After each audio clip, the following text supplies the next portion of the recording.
For winds that may gust up to 50 miles per hour. That could down some trees and cause some isolated power outages like we saw last week across the area.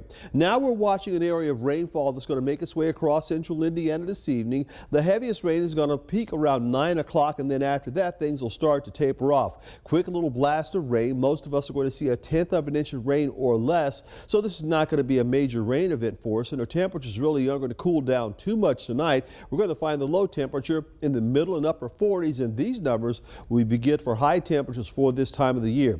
During the day tomorrow, we'll get back to a full day of sunshine. The winds will be quite gusty on through the morning. They'll taper off in the afternoon, and tomorrow is going to be a spring-like day with temperatures rising into the lower 60s. Enjoy that, because there's a big change coming our way. It's going to quickly cool us down. In fact, on Thursday, we'll see a slight risk for severe storms over the eastern half of the state, with a stronger system coming on through, giving us a possibility of some damaging straight line winds. We'll have some rainfall early on Thursday. Strong storms are likely on through the morning hours, and we'll keep scattered showers and storms going on through Thursday afternoon as well. And our overnight forecast for tonight will stay with rain on through midnight. Windy and very mild tonight, down to a low temperature at 49.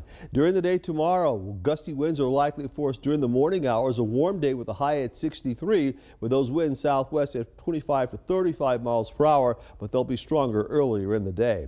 And the 7-day forecast, showers and strong storms are likely with that next system coming in on Thursday, the high at 58. Then back behind that cold front, much colder air on Friday, clouds and flurries, high temperature near freezing, but we'll get a quick temperature turnaround with sunshine over the weekend in the 40s on Saturday, in the 50s on Sunday, and then early next week another active weather pattern kicks in for President's Day and for Tuesday. We'll see rain changing over to snow on Monday, and snow showers are likely through Tuesday with a high near 40.